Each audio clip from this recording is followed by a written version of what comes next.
This call is now being recorded.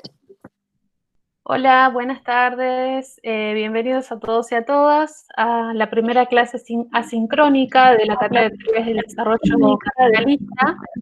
Es asincrónica por lo que no estamos en vivo, pero sí lo que habíamos comentado en una clase anterior es que debido a esta modificación del calendario académico y de que quedaron muy pocas clases reales, digamos, no llegamos a cumplir con todo el programa de la unidad 2. Hemos decidido hacer dos clases asincrónicas, que la primera es la que vamos a dar hoy, sobre la comunicación para el cambio social, y la próxima semana vamos a hacer otra que es sobre la comunicación para el desarrollo, que también la vamos a compartir en la plataforma.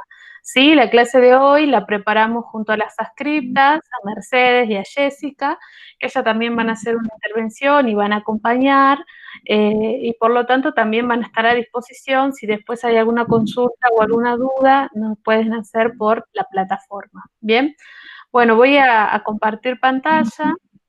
Ahora vamos a apagar las cámaras para que ustedes puedan tener una buena conexión y vamos a compartir pantalla para empezar a mostrar la clase del día. Bien. Esperen un segundito. Ahí está.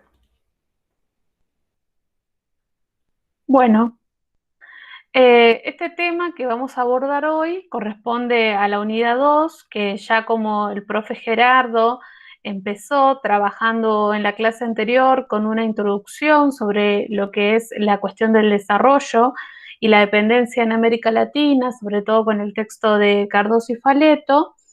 Yo ahora voy a abordar un poco más esta temática pensándola desde la comunicación, ¿no?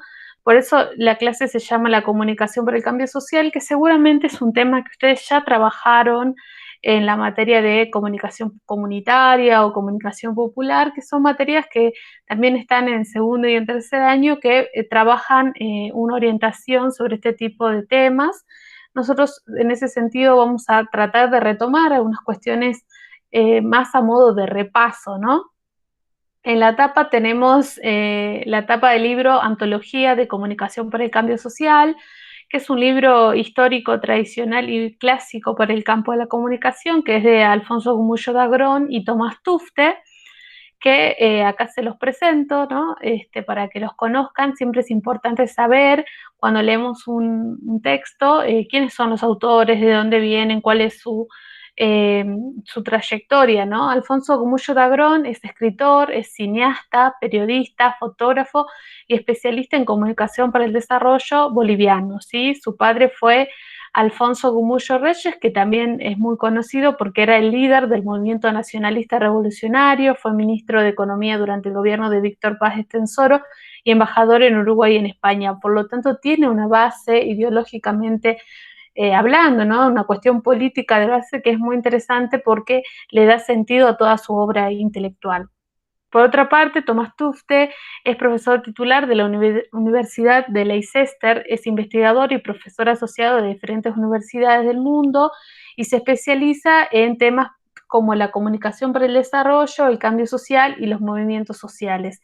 Y también es importante porque este libro reúne más de 200 textos donde hay toda una discusión sobre el campo y es de alguna forma uno de los aportes más importantes en el campo para pensar este tipo de comunicación. Bueno, en la introducción, este texto está en PDF en la plataforma Moodle para que ustedes puedan leer. Pueden dar cuenta de que hay un inicio, digamos, que es en realidad más que nada una introducción al texto, al libro en general, y después un primer parágrafo que se denomina Raíces, lecturas históricas, y precisamente lo que se plantea acá son los diferentes paradigmas, y dicen los autores que cuando hablan de paradigmas se refieren no solo a cuestiones teóricas, sino también a cuestiones prácticas, ¿sí? Es de esto se refieren que, por ejemplo, para hablar de comunicación para el cambio social o comunicación para el desarrollo, es necesario ver, observar y ser parte de la práctica de ese tipo de comunicación para poderle dar algún sentido, ¿sí? Estos modelos de comunicación para el desarrollo surgen desde los 50, entonces van de cierta forma avanzando y teniendo diferentes características durante el tiempo, pero a nivel general la tendencia ¿cuál es? Cerrar la brecha y avanzar hacia la convergencia, ¿sí? Ya en ese momento, si bien el concepto no era brecha digital, sí se estaba apuntando a esa diferencia, a esa desigualdad que existe entre los diferentes sectores sociales. De esta manera llegamos al planteo de los autores cuando hablan de dos tipos de paradigmas en el campo de la comunicación. Y esto es muy importante porque después son preguntas que aparecen en los parciales, en los trabajos finales, en los trabajos prácticos que tienen que ver con qué teorías o con qué paradigmas se confronta, por ejemplo, la teoría de la dependencia, ¿no? Esa es una pregunta típica. Entonces, por eso me parecía importante mostrarles en un cuadrito bien diferenciado cuáles eran estos dos paradigmas que plantean Gomullo y Tufte. Por un lado tenemos las teorías y las técnicas de la modernización y por otro lado tenemos la comunicación para el cambio social, ¿sí? Cuando hablamos de las teorías y técnicas de la modernización, podemos decir que son aquellas teorías derivadas de las diferentes estrategias de comunicación que usaba Estados Unidos durante la Segunda Guerra Mundial, que en este caso podemos decir eran modelos verticales, porque no había participación, ¿sí? Que eran en todo caso generados en los laboratorios de investigación de las empresas privadas, de las agencias de marketing y también de los departamentos universitarios que tenían una cierta perspectiva de comunicación que estaba más vinculada a lo empresarial, a la publicidad, etcétera. La premisa que tenían este conjunto de teorías es que la información y el conocimiento de por sí generan desarrollo. Entonces, mientras que la cultura y las tradiciones constituyen barreras para llegar a ese desarrollo. Y esto es muy importante, ¿no? Porque es un punto de partida para entender estas técnicas de la modernización. Si yo accedo a la información y el conocimiento, voy a poder generar desarrollo. Esto es lo que dicen las teorías de la modernización. Y además, porque este tipo de teorías predominan mediante la cooperación internacional, es decir, no son estrategias que están solamente instaladas en ciertos lugares, sino que generan cooperación y negociación con otros países. Por otro lado, tenemos el paradigma de la comunicación para el cambio social, que es como la vereda contraria a la teoría de la modernización, ¿no? Es muy distinta porque sus bases son la lucha contra los poderes coloniales y dictatoriales impuestos por países del tercer mundo, cuyo punto de referencia son las teorías de la dependencia, ¿no? Entonces van a ver que esto que estamos hablando de la famosa teoría de la dependencia se va a enfrentar ideológicamente y teóricamente a la teoría de la modernización. Además, la comunicación para el cambio social está ligada a los sucesos políticos y sociales de la región, ¿sí? Es decir, cada situación política e histórica que haya sucedido en un contexto regional, en un contexto latinoamericano, tiene su sentido, ¿no? Y está ligado ahí el surgimiento de la comunicación. También está ligado a los valores y a las expresiones de la identidad cultural. Y en este caso, su premisa o su hipótesis es que las causas subyacentes del subdesarrollo son estructurales y están relacionadas con la tenencia de la tierra, la ausencia de las libertades civiles colectivas, la opresión de las culturas indígenas y la injusticia social, ¿no? Entonces, fíjense en ustedes qué distinta es la premisa de las técnicas de la modernización y la del cambio social, ¿no? Porque acá lo que estamos hablando es de desigualdades estructurales, es decir, de desigualdades preexistentes, mucho más profundas, que superan la idea de información y conocimiento, ¿no? Bien, y por último, este paradigma lo que plantea es que es importante sugerir acciones que surjan de las comunidades y no solo para las comunidades. Y esto es central, ¿no? Esto lo vimos cuando ustedes cursaron comunitaria o popular, qué importante es pensar con los miembros de la comunidad, ¿no? No es que viene uno de afuera y plantea una cierta acción o una cierta solución para un problema, sino que se une esa comunidad para en todo caso colaborar, acompañar esos procesos de debate, pero es importante que de esas comunidades surjan las acciones que después se van a transformar en lo que se llama comunicación para el cambio social. Y también es importante porque en este tipo de paradigmas surge el derecho a la comunicación, ¿no?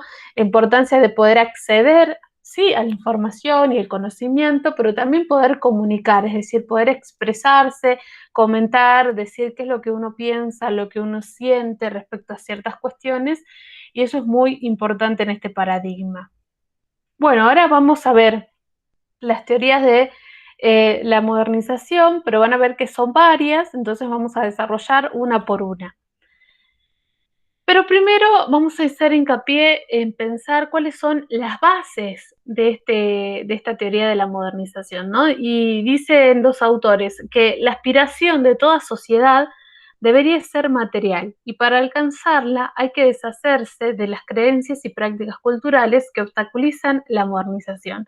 Fíjense ustedes qué distinto que es este paradigma al paradigma de la comunicación para el cambio social, ¿no? Donde en todo caso las creencias y las prácticas culturales son lo más importante porque es lo que le da vida a la comunicación para el cambio social. En cambio, la modernización no. Acá lo que dicen es que la aspiración tiene que ser netamente material. Entonces, para este paradigma, el progreso económico y tecnológico es muy importante porque es lo que permite una mayor productividad agrícola e industrial.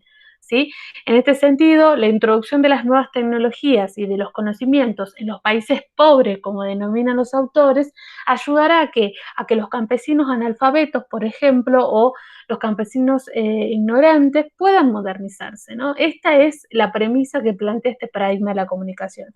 Así tomamos esta frase que dice: el conocimiento es un privilegio de los países ricos y que los países pobres no lo tienen. Por lo tanto, la transferencia de información mejorará la vida de los pobres. Este tipo de pensamiento es una de las ideas centrales del paradigma de la modernización.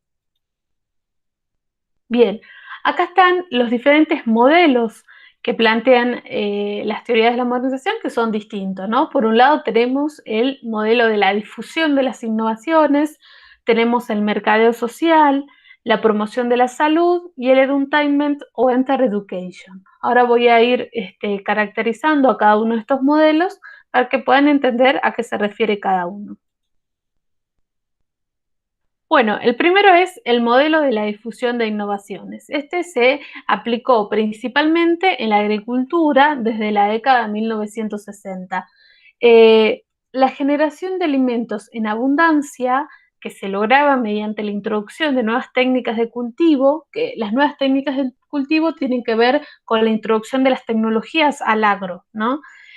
No se veía solamente como una solución para el hambre, ¿no? En el tercer mundo, sino como una manera de abastecer también a los mercados de Europa y Estados Unidos con productos agrícolas de bajo costo, ya que la mano de obra era barata. Entonces, observen que acá no era lo importante cómo tratar de acercar mayores alimentos a los países que estaban sufriendo hambre, ¿no? Sino en todo caso era ver cómo abastecer los mercados de Europa y Estados Unidos con estos productos que salían de la mano de obra barata, por lo tanto eran mucho más económicos.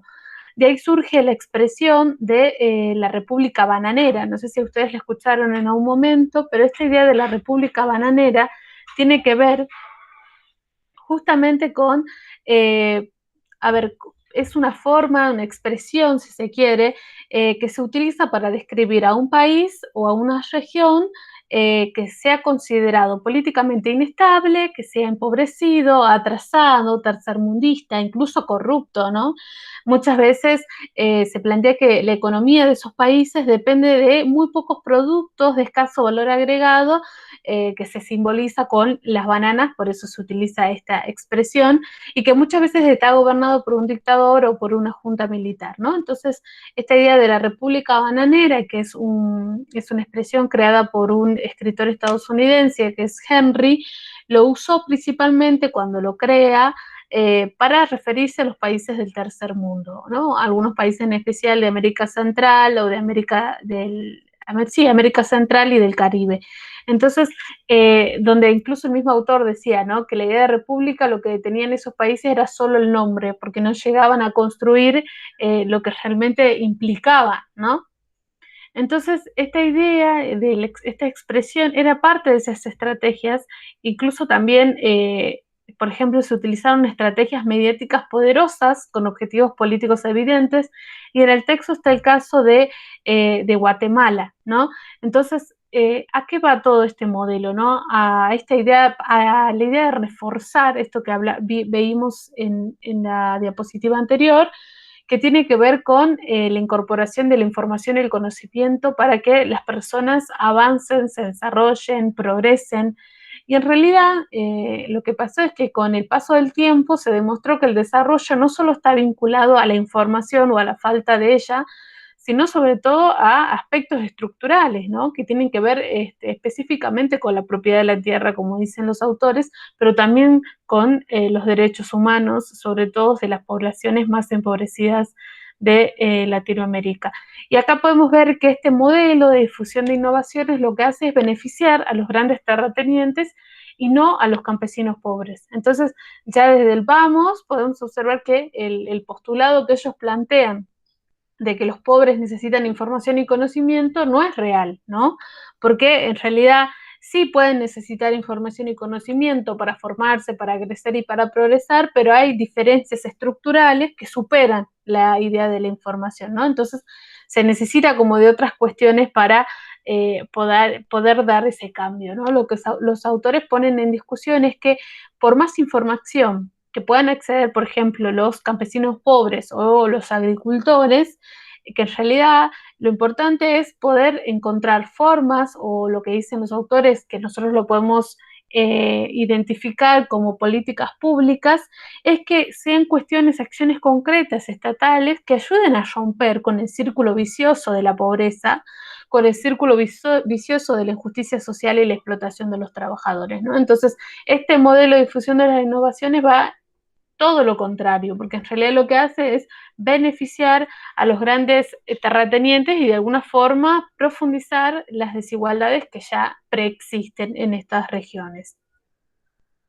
Bien, el otro modelo que también pertenece al conjunto de las teorías de la modernización es el que se llama mercadeo social, ¿no? Que ha sido y sigue siendo un paradigma dominante en muchas regiones en vías del desarrollo del mundo y especialmente tienen una fuerte instalación en el marco de la salud, ¿no? Sobre todo si lo piensan con ejemplos concretos. El mercadeo social, por ejemplo, surge de un intento de los sectores industriales y académicos de ser más sensibles, más cercanos, ¿no? A los problemas sociales, a los problemas que tiene la gente relacionados con la salud. Y se invirtió una considerable parte de dinero de los estados, los gobiernos, las organizaciones privadas también, para generar campañas de salud que permiten de alguna forma controlar ciertas cuestiones, ¿no? Una campaña muy conocida, por ejemplo, fue la del control de natalidad en todo el mundo, ¿no? Era ver cuántos hijos e hijas podían tener por familias. Eso es parte del mercado social, por ejemplo, ¿no? Porque en realidad estas campañas son dirigidas por agencias comerciales de publicidad. No es que hay un conjunto de especialistas estatales, por ejemplo, pensando en cómo controlar cierta problemática vinculada a la salud, ¿no? Sino que en todo caso están pensadas, como dicen los autores, más familiarizadas con clientes urbanos que con comunidades rurales. Entonces era muy alejado a lo que realmente lo que debería ser, ¿no? Desde el campo de la comunicación para el cambio social, por ejemplo.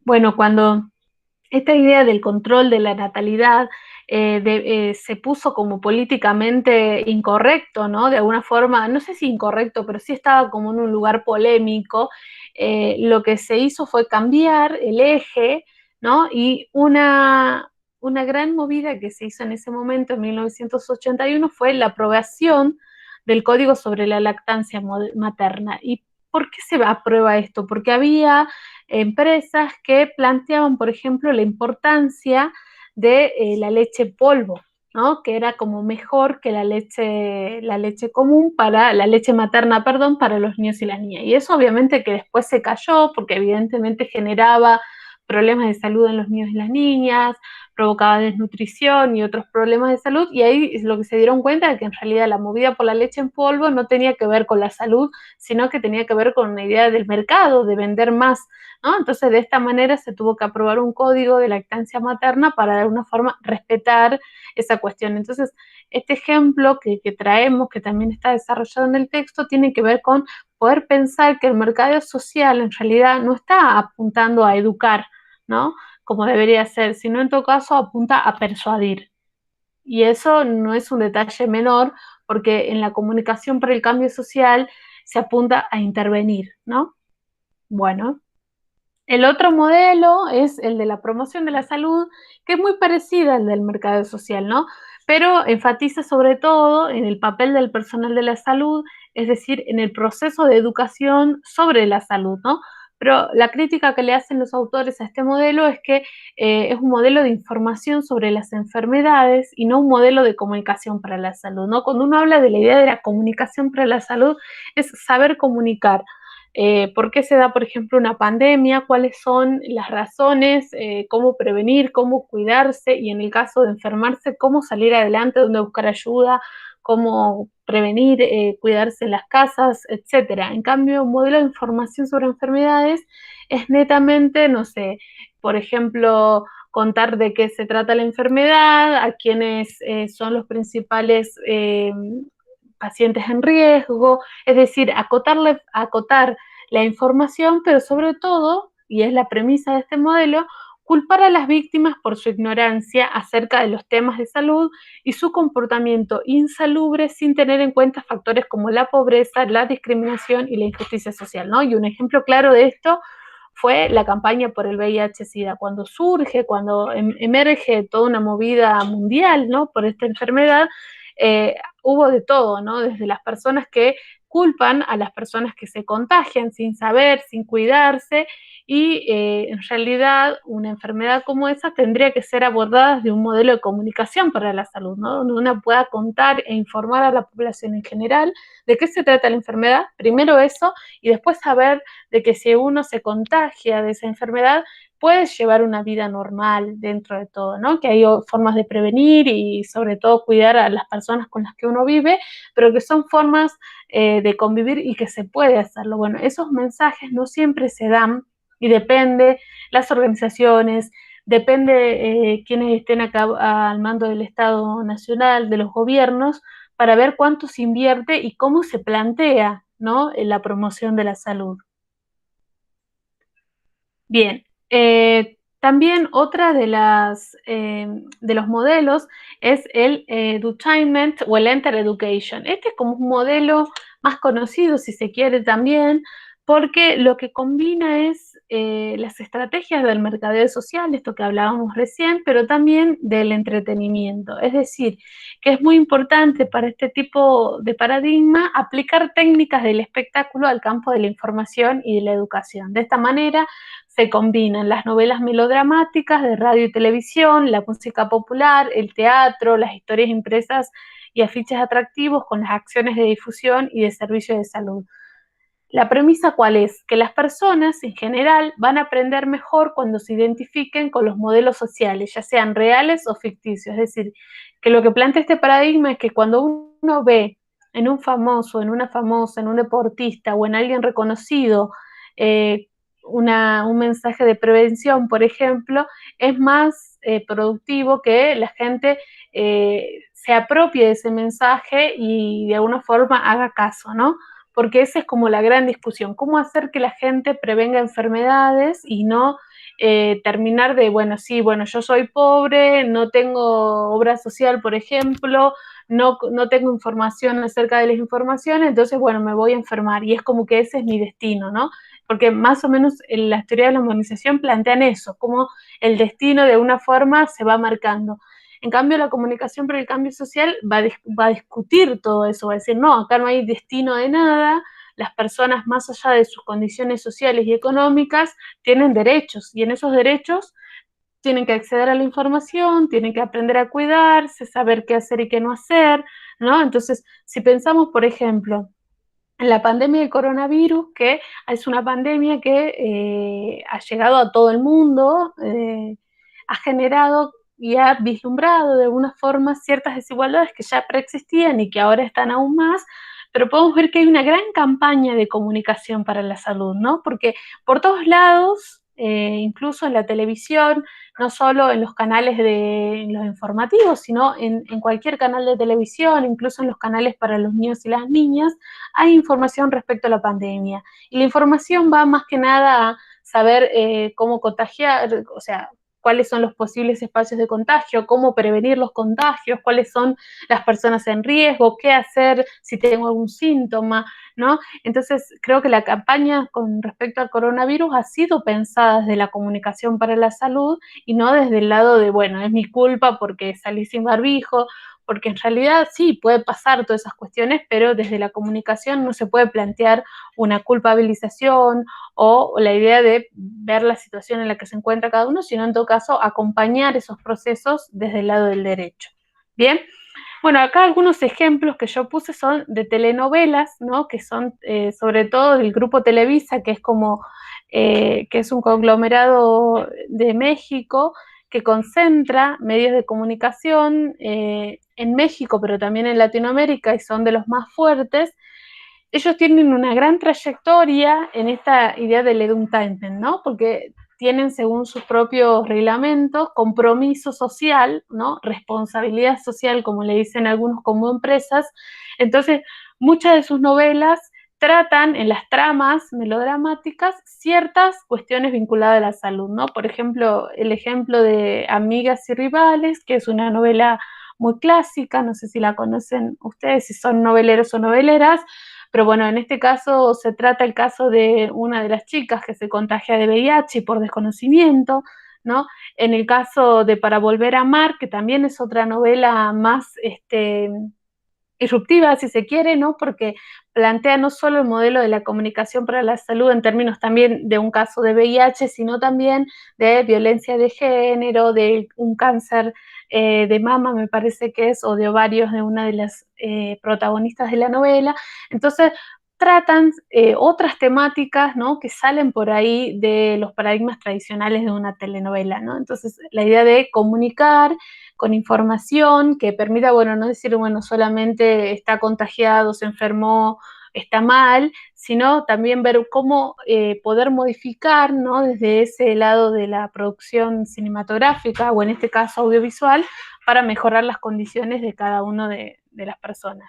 Bueno, entonces estas son diferentes estrategias que se utilizan desde las teorías de la modernización para poder comunicar y para poder desarrollar ciertos objetivos vinculados sobre todo a la difusión. Bien, bueno, acá hay otros dos ejemplos. Este es el de Soul City, no recuerdo si está en el texto, pero bueno, Soul City es una organización no gubernamental del sur de África que utiliza el entretenimiento, movilización social y otros recursos de apoyo con el fin de influenciar el cambio social y el comportamiento, ¿sí? Está establecida desde 1992 y sus objetivos son vinculados a la salud y el desarrollo. Y una de sus campañas más efectivas es la llamada One Love, que es una propuesta que lo que trata es disminuir el número de infectados con el VIH, ¿sí? Entonces, Soul City ha desarrollado series de televisión, Soul City y Soul Batids, que tienen como públicos a niños, a niñas, adolescentes y adultos con el objetivo de sensibilizar sobre la temática, ¿no? También tienen series de radio, tienen otros formatos como radionovelas, formatos radiofónicos de manera más cortas, ¿no? Para brindar ciertos mensajes a la población, sobre todo de prevención. También trabajan con folletos, con módulos para la educación, para la salud, etcétera. Bueno, este tipo de ejemplos son de cómo organizaciones utilizan el entretenimiento porque ponen como protagonistas de esas campañas a personas famosas, actores, actrices, a deportistas, etcétera. La carpa lila en Bolivia también es otro ejemplo, porque es el objetivo que tiene este proyecto es generar movilización comunitaria, ¿no? Se inició en el 98 con 3 carpas de color lila que viajaron en diferentes áreas rurales de Bolivia y la idea era distribuir la información sobre la salud reproductiva, ¿no? Entonces, el lema era decidir te hace diferente y la idea de estos lugares es que no solamente había información, sino también había música en vivo, entonces había diferentes instancias, ¿no? Cantantes, actores, grupos de baile, juegos, diferentes tipos de entretenimiento, y mientras pasaban esos entretenimientos también entregaban materiales de comunicación impreso, también interactivo, para poder llegar a las personas con información sobre salud reproductiva, prevención de enfermedad de transmisión sexual, maternidad segura, prevención del aborto, etcétera. Entonces, este tipo de iniciativas apuntan a, de alguna forma, tratar de combinar la idea de comunicación para la salud, pero también con el entretenimiento, el espectáculo, etcétera. Bueno, hasta ahí llegamos con los modelos de modernización, ¿no? Es como el conjunto de las teorías de la modernización que incluye todas esas líneas de intervención. Y después tenemos las teorías de la dependencia y los enfoques de la comunicación. Acá yo puse una viñeta de Mafalda que dice, ¿no?, ¿qué habrán hecho algunos pobres sures para merecer ciertos nortes?, ¿no? Y es un cuadrito para pensar, para reflexionar en esa división, si se quiere, ¿no?, de lo que es el continente americano, y cómo de alguna forma por mucho tiempo los países del sur, esto que le dicen el tercer mundo, han dependido y dependen fuertemente de decisiones políticas y económicas de otros países poderosos, ¿no?, como Estados Unidos. Concretamente, sobre eso nos hace reflexionar Mafalda. Van a ver que en el texto hay como una introducción a la teoría de la dependencia, que eso también lo vamos a ver con el profe Gerardo en la clase de dependencia y desarrollo del jueves, que tiene que ver con ver las bases o cuáles son las iniciativas de esta teoría, ¿no? Bueno, básicamente es que hay intelectuales que aseveraron que el subdesarrollo y la pobreza no eran solamente resultado de taras culturales ancestrales, sino de un sistema de explotación de las naciones pobres por los países ricos y de enormes desigualdades sociales entre los ricos y los pobres al interior de cada nación. Sistematizado, esa es la teoría de la dependencia, ¿sí? Un sistema de explotación de los países ricos con las naciones pobres. Entonces, de ahí surge esa idea de desarrollo y de subdesarrollo. En este contexto surgen experiencias de comunicación que se llama, bueno, la comunicación alternativa, la comunicación participativa, sobre todo en comunidades marginadas, tanto urbanas como rurales, y los objetivos de estas organizaciones era conquistar espacios de expresión y empoderar voces colectivas. ¿Para qué? Para dejar de estar dependiendo, pero incluso si lo pensamos en términos metafóricos, ¿no? No solo se depende de Estados Unidos, sino se depende de los multimedios, de las grandes empresas, de las multinacionales, y eso se reproduce no solo a nivel país, sino también a nivel regional. Acá tomamos a otro autor, que es Kaplun, que también lo estudian cuando empiezan la carrera, cuando él habla de los diferentes apellidos que lleva la comunicación, ¿no? La comunicación puede ser popular, puede ser hegemónica, puede ser dialógica, puede ser alternativa, participativa, endógena, etc. Y acá, en ese contexto, surge la comunicación para el cambio social. Y la comunicación para el cambio social tiene una base muy interesante, ¿no?, que es el informe McBride, que esto también lo vamos a ver en la próxima clase, que concluye, ¿no?, con el NOMICS, que ahora les explico.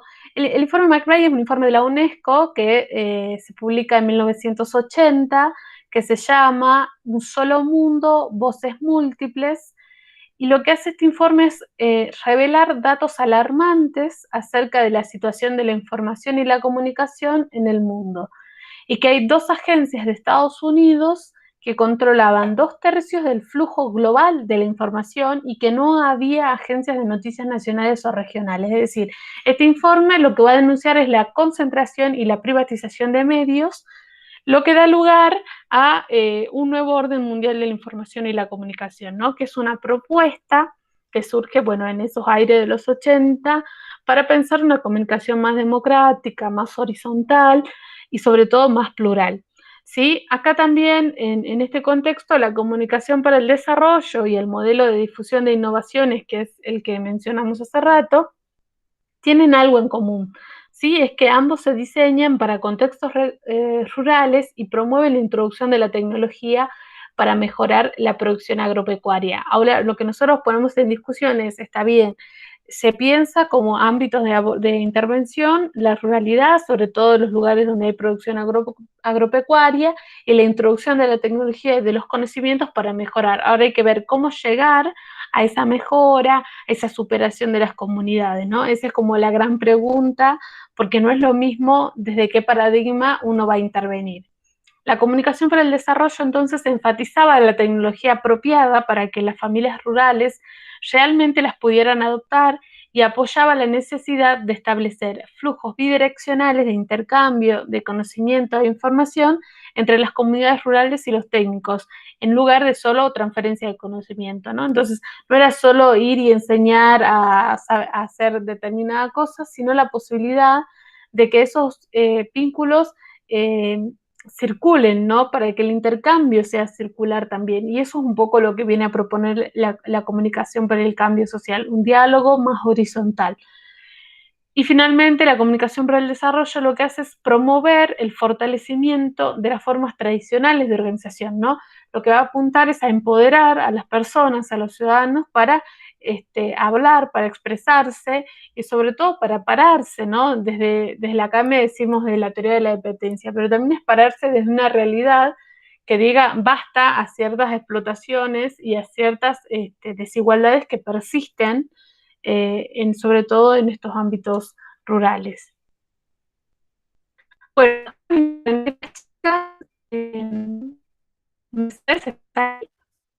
Estoy. Bueno, yo voy a dar la definición de la comunicación para el cambio social. Ahí la diapositiva de más abajo. Ahí se corta un poco. a ver, ¿Me escuchás? sí, lo voy a poner, ¿te parece? Dale. Ahí está. ¿Se ve bien? Todavía sigo. Ahí sí, perfecto. Bueno, como decía Mari, la comunicación para el cambio social nace como una respuesta a la indiferencia. Es una comunicación ética de la identidad y de la afirmación de valores que busca potenciar su presencia en la esfera pública. Recupera el diálogo y la participación como un eje central. Los procesos de comunicación son un instrumento de apoyo a las transformaciones en las que el hombre es el centro. La comunicación para el desarrollo significó un paso importante, ya que se diferenció de las prácticas difusionistas. Desde la pertinencia cultural, la comunicación comunitaria y participativa está apropiada, la mayor parte de las veces, porque las comunidades son simples receptoras. Es por ello que las estrategias de comunicación para el desarrollo son aquellas que fortalecen los canales de comunicación tradicionales. Pasamos a la otra. Ahí está. La comunicación para el desarrollo y para el cambio social, la comunicación participativa y horizontal, son iniciativas secundarias en las carreras de periodismo. Los procesos de cambio social necesitan un nuevo comunicador que facilite el diálogo intercultural. El perfil de este comunicador es una suma de conocimientos y experiencias. Un periodista puede tener una gran habilidad para escribir, para elaborar un programa de radio o de televisión, pero carece de la visión estratégica y de la experiencia comunitaria. Lo que hace al nuevo comunicador es una mezcla ya en el conocimiento de los temas de desarrollo, la experiencia de trabajo en las comunidades, la sensibilidad para abordar la interculturalidad y el conocimiento de los medios y la tecnología. La comunicación para el cambio social es un proceso de diálogo privado y público, a través del cual los participantes deciden quiénes son y cómo pueden detenerlo. En el texto también ahí aparece, van a encontrar las fuerzas impulsoras de la comunicación para el cambio social y se pueden sintetizar en 7 puntos, como los más importantes. El primero dice que la sostenibilidad de los cambios sociales es segura cuando las personas y las comunidades afectadas se apropian del proceso de comunicación y de sus contenidos. El segundo dice que la comunicación para el cambio social es horizontal y fortalece los vínculos comunitarios al amplificar las voces de los más pobres. El otro punto habla de las comunidades que deben ser las protagonistas de su propio cambio y administrar sus herramientas de comunicación. Otro, el punto D, dice, en lugar de concentrarse en la persuasión y en la diseminación de información, la comunicación para el cambio social fomenta el diálogo en una relación de igualdad, el debate y la negociación desde dentro de las comunidades. El punto E habla de los resultados del proceso de comunicación para el cambio social, ya que deben ir más allá del comportamiento individual y tomar en cuenta las normas sociales, las políticas actuales, la cultura y el contexto de desarrollo en general. El punto F habla de la comunicación para el cambio social, que busca fortalecer la identidad cultural, la confianza, el compromiso, la apropiación de la voz y el empoderamiento de la comunidad. Y el último punto, el G, dice que rechaza el modelo lineal de la transmisión de información desde un emisor central a un receptor individual y fomenta un proceso cíclico de interacciones centradas en el conocimiento compartido y la acción colectiva.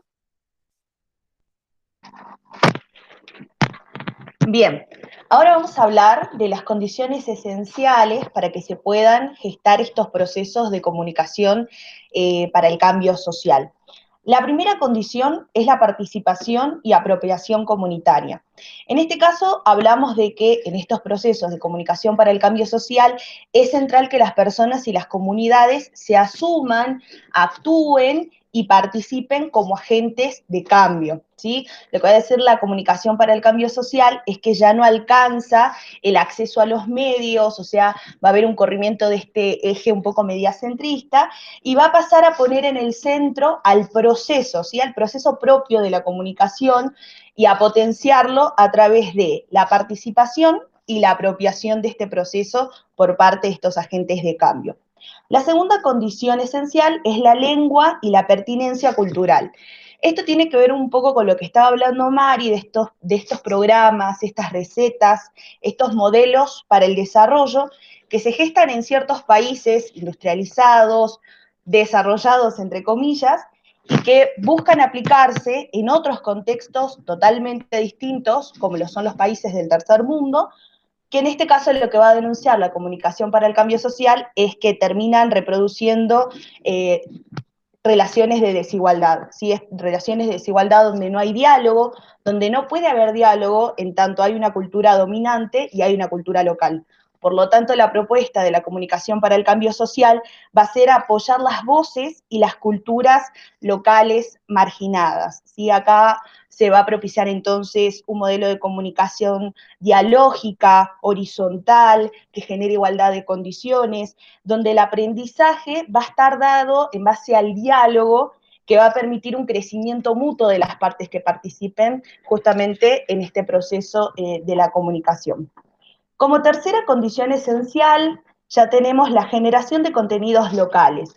Y acá nuevamente vuelve a aparecer esta cuestión de estos programas, estos modelos, estas recetas de desarrollo que tienen que ver con un modelo totalmente vertical y que parte de esta premisa que ya desarrolló Mari también, que es que la pobreza existe a causa de la falta de conocimiento de ciertas personas o de comunidades del tercer mundo. Por lo tanto, el rol de la comunicación en estos casos va a ser el de garantizar el acceso a la información para superar esa falta de conocimiento y, por tanto, esa situación de pobreza, ¿sí? Asumiendo que la comunicación de por sí trae desarrollo. La comunicación para el cambio social en este caso va a ser profundamente crítica y va a revalorizar lo que para la comunicación para el desarrollo puede ser un obstáculo, que es el conocimiento local, el conocimiento propio de estas comunidades, ¿sí? Lo va a poner en el centro de la discusión, de la generación de estos procesos de comunicación, va a revalorizar la cultura, va a revalorizar la lengua, va a revalorizar hasta los saberes ancestrales e históricos que tienen estas comunidades para la generación de contenidos propios y locales. La cuarta condición esencial para estos procesos es el uso de la tecnología apropiada, ¿sí? Esto a partir de una crítica a ese difusionismo, de esa difusión de innovaciones que estábamos hablando en un principio en la clase, que tenía que ver con una fascinación por la innovación tecnológica, y que la comunicación para el cambio social va a denunciar que este determinismo tecnológico no genera de por sí un progreso, que al contrario genera mayor dependencia, y que muchas veces estas tecnologías que buscan difundir nuevas técnicas o nuevas utilizaciones, ni siquiera son utilizadas por las propias comunidades, no saben utilizarla, no las conocen, y por lo tanto, lo que va a proponer la comunicación para el cambio social va a ser, nuevamente pensando que la centralidad está en el proceso de la comunicación, que la tecnología tiene que pasar a satisfacer las necesidades reales de las comunidades y a potenciar ese proceso de comunicación. Y por último, tenemos como condición esencial a las redes y la convergencia. Básicamente, todos esos procesos de comunicación para el cambio social que busquen crecer, que busquen ser sostenibles, tienen que indefectiblemente crear escenarios de diálogo, de discusión, de relación con otras experiencias y de fortalecimiento a través de la creación de redes. Bien. Gracias, chicas, por su desarrollo. Ahí está. Creo que ahí dejé de compartir. Bien. Bueno, esa es la clase que trabajamos sobre la unidad 2, sobre la comunicación para el cambio social, el texto de Gumullo Dagrón y Tomás Tufte, que está disponible en la plataforma Moodle para que ustedes vayan leyendo, y cualquier duda, cualquier comentario, lo pueden hacer mediante las plataformas, mediante el mail. Espero que haya quedado claro, y si no, estamos a disposición de ustedes para poder ayudarlos. Bien, bueno, gracias Jessy, Mercedes y a todos los que nos están viendo. Un gran saludo.